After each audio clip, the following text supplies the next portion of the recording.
Tonight on Prime Business, some vendors of building materials lament low sales of their product due to increase in prices. We'll bring you details. We feel unhappy sometimes giving out the price to our customers. We are scared they might go away, and besides, you are not the only one selling wood around. Also, National Petroleum Authority commences investigations into recent increase in price of diesel after approved data showed the price of the fuel should have gone down at the pumps. Plus, Institute of Statistical, Social and Economic Research begins move to improve women's access to digital financing. We have more coming up in the next 30 minutes. Please stay.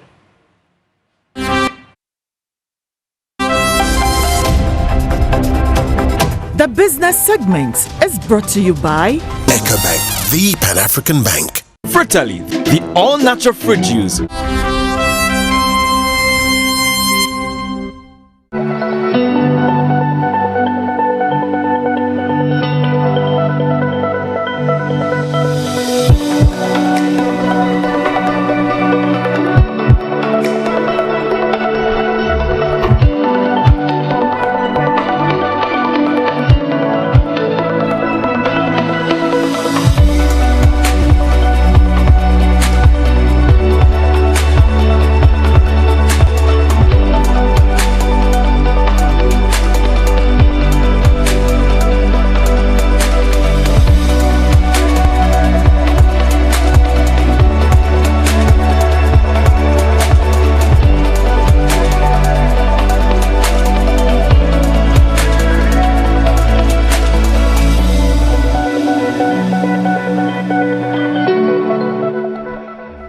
My name is Beverly Broohm. Please stay for the details.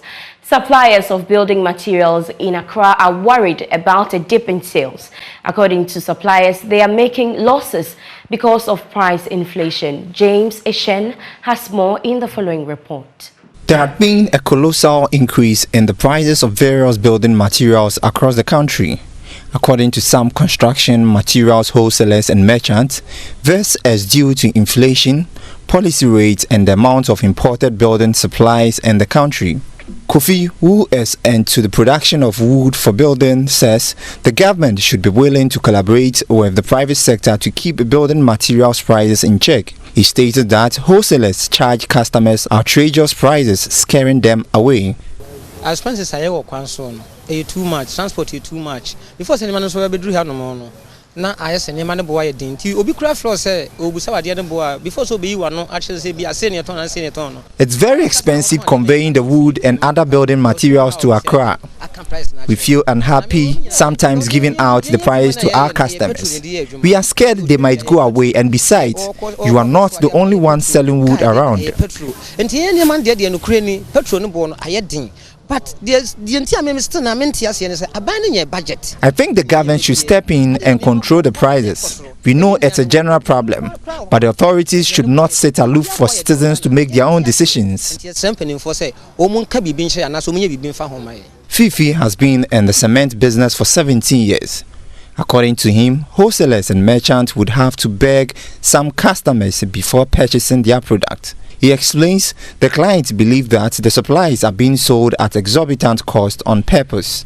So I'm at the time is low. Because there is a dip in sales. You could get 2 bags of cement with 100 cedis months ago, but now you cannot. The buyers think it's a deliberate act by we the sellers to increase the prices. We need to even beg them to come around to buy the materials. Complaints are dozen.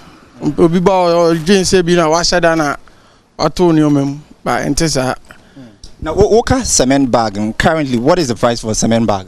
Currently, in Sicilian cement, no. Near Memo Sicilian 32.5 hour grade, you know, and we're 58. And they all 42.5 hour and here 63. Okay, aside cement, what are some of the materials a bit costly because roofing plaster, some plywood be near then almost are their prices stable or and also price shooting up? Shooting up. Ni nyina shoot up. I find say galvanize. First The prices of everything here in my shop has shot up astronomically. The roofing sheet was 28 cedis recently, but now 32 cedis. Plywood is now 52 cedis, but 48 cedis weeks ago. The price of imported materials have really shot up, but the prices of the local manufactured materials is manageable.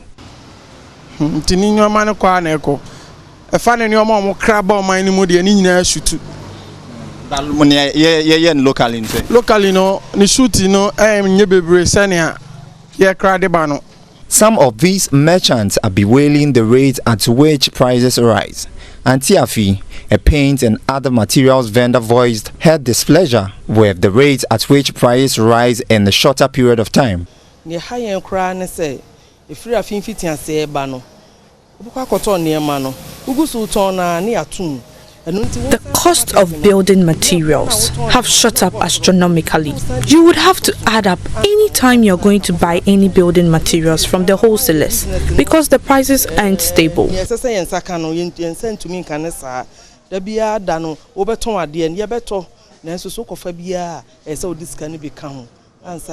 What to me at all? Nine gluey. 1 month in Nukra. The glue was sold at 90 cedis, but now 130 cedis. Wheelbarrow was 220 cedis just last Friday, but now 240 in the space of 3 days. Because of that, we cannot even make the end profit, but end up running at loss. The rate at which the prices go up is mind-boggling. Hey, nano kramiton be 220. Me fra kra mi bisa na na kra 260.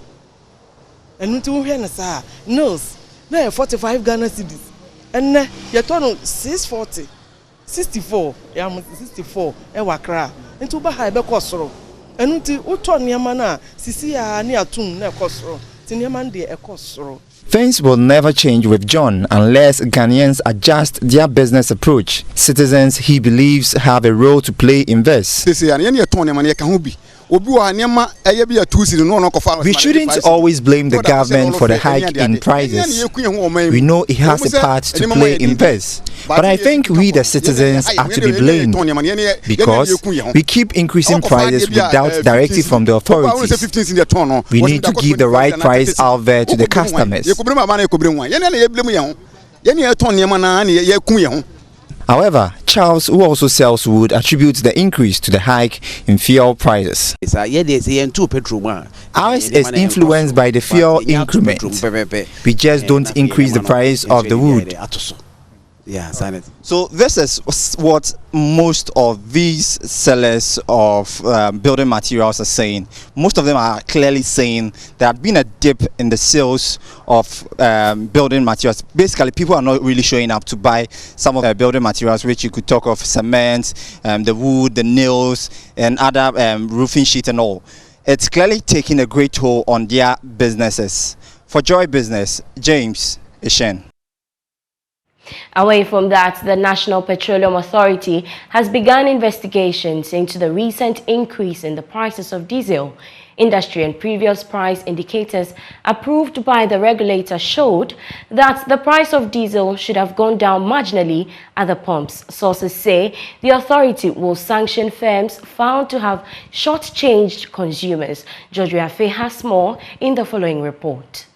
Sources say the move by the National Petroleum Authority was influenced by complaints from some consumers. This because based on the price indicators, or let's say the ban that was approved by the National Petroleum Authority for diesel, prices should have been reduced, whilst petrol should have gone up by some 7% per litre. Checks by Joy Business show that a litre of diesel has gone up by some 4%.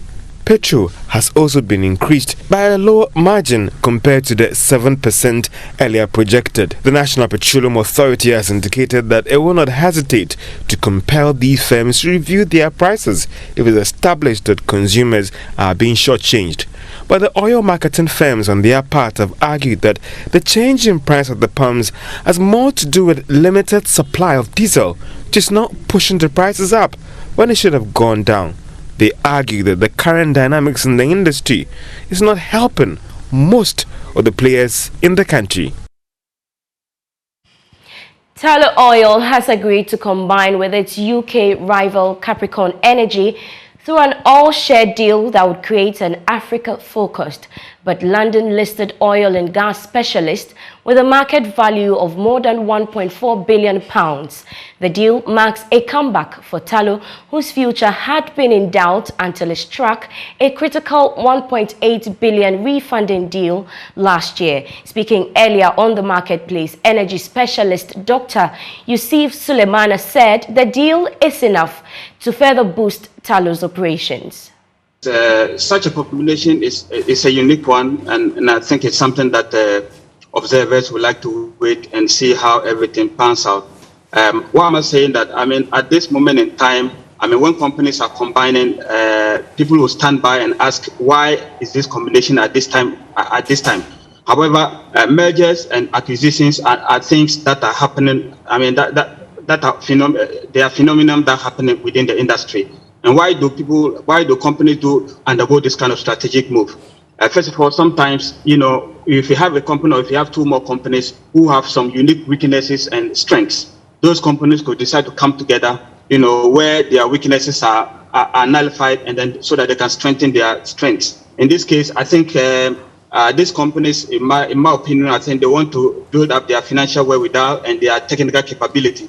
And especially, I'm much particular about the financial capability, because if you look at what is happening in the industry now, oil and gas industry is subjected into what we call capital discipline. There's a lot of capital discipline within the industry, whereby investment to the world of hydrocarbon is facing a lot of challenge, basically due to what we call ESG, that is environmental social governance. You know, climate change or green energy movement is becoming so strong that investment is beginning to shift to that area. So there's that competition. So organizations would like to build up their financial muscle so that if investment within the world of hydrocarbon gets further constrained, they will be capable of reinvesting or investing into their fields just to churn out more oil into the global basket. Yeah.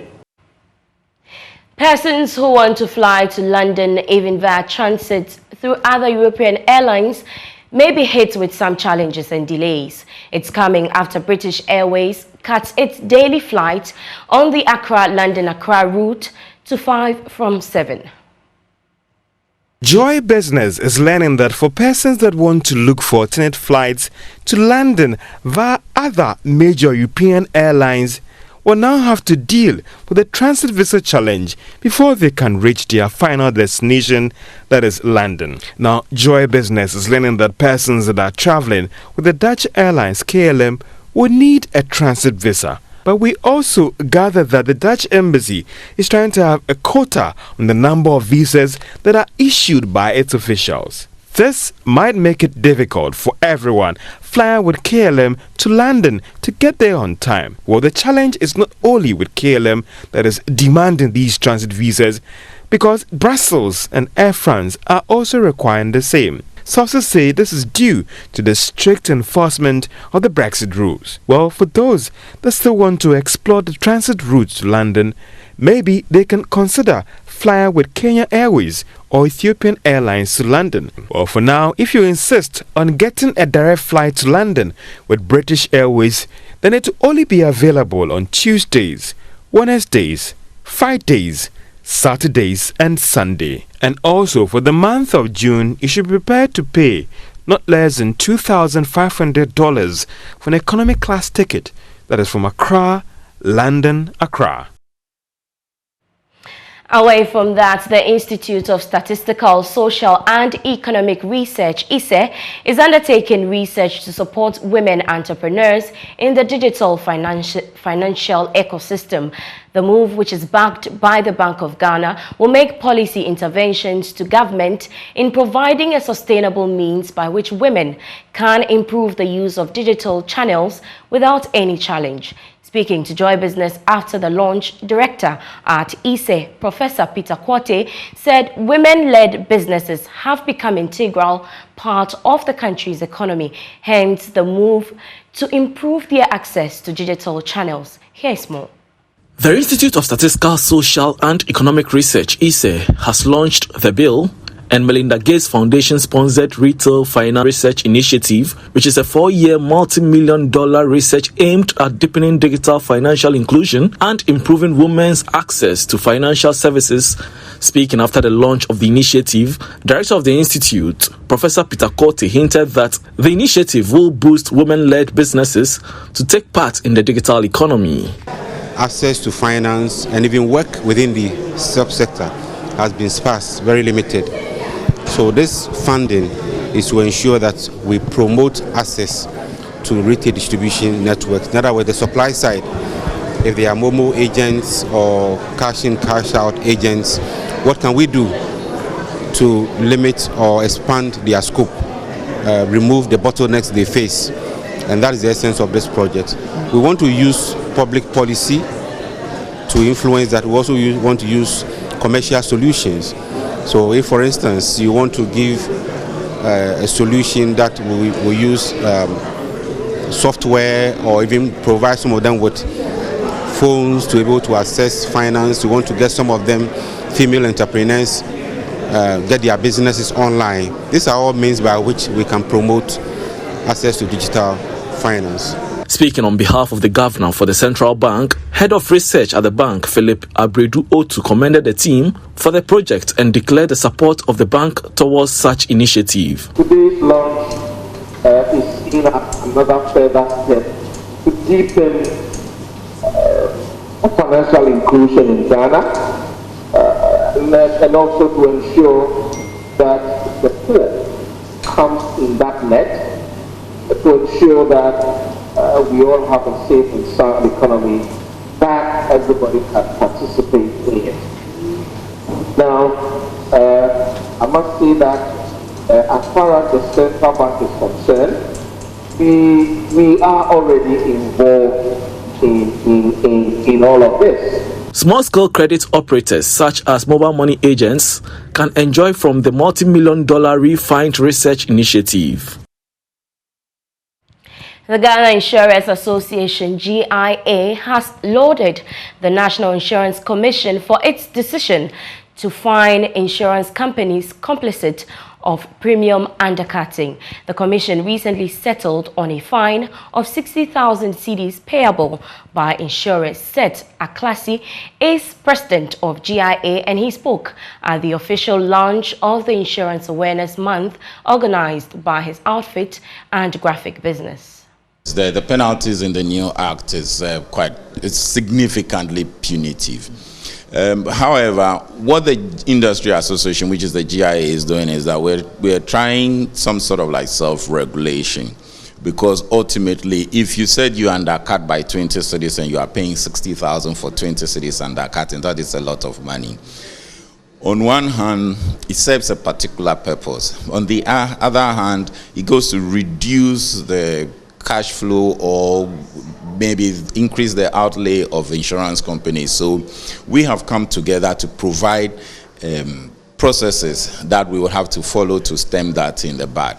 In recent times, it's been communicated to all the CEOs. We have dedicated lines that anybody who's found undercutting would have to report to, and then the measures that we have to take will kick in. Ultimately, the penalties are what you pay. But 60,000 for an infraction of 20 or 50 cedis, I think it's a good enough thing for everybody to be on his toes. Meanwhile, the Commissioner of Insurance at the National Insurance Commission, Dr. Justice Ofori, says insurers must consider business reasons for paying claims rather than technicalities. Head of Reinsurance and Anti-Money Laundering at NIC, Esther Ama, spoke on behalf of the Commissioner. As insurers, our business is to cover risk, and almost every risk is insurable at the right price. Over time, we have developed products to meet the needs of different categories of customers. But have we really covered all our customers? Is it possible for a customer, for instance, to obtain cover for a customized risk without having to pay premium that is comparatively off limits? How amenable are we to our clients' needs. Also, available records show that we take the issue of claims payments seriously, even though a portion of the insuring public may be uncharitable towards us regarding this topic. I heard the other day that some people buy insurance out of compulsion. In fact, a lot of motorists buy insurance because of the police. This ought not to be the case. As insurers, how do we intend to change this impression so the average Ghanaian perceives insurance as a service that must be acquired willingly and happily? Are we willing to heed Mr. Ali's advice, Mr. Shaibu Ali, President of IBAG, of looking more of the business reasons for paying claims rather than the technicalities? The Public Interest and Accountability Committee, PIAC, has expressed worry about the lack of impact of petroleum-funded projects in the country. It's therefore calling for amendment of the Petroleum Revenue Management Law to ensure that the annual budget funding amount is specifically used to finance oil projects only. Eric Dafoe is a member of PIAC. GNPC is in a dual role. GNPC is operating one as a national oil company and at the same time as a commercial entity. Now, as a commercial entity, you expect that this board will be constituted by the creme de la creme of the business community. As a state institution also, it is possible to have representation from different independent institutions similar to what pertains with PIAC. But we have a situation where you can't find this blend on the board.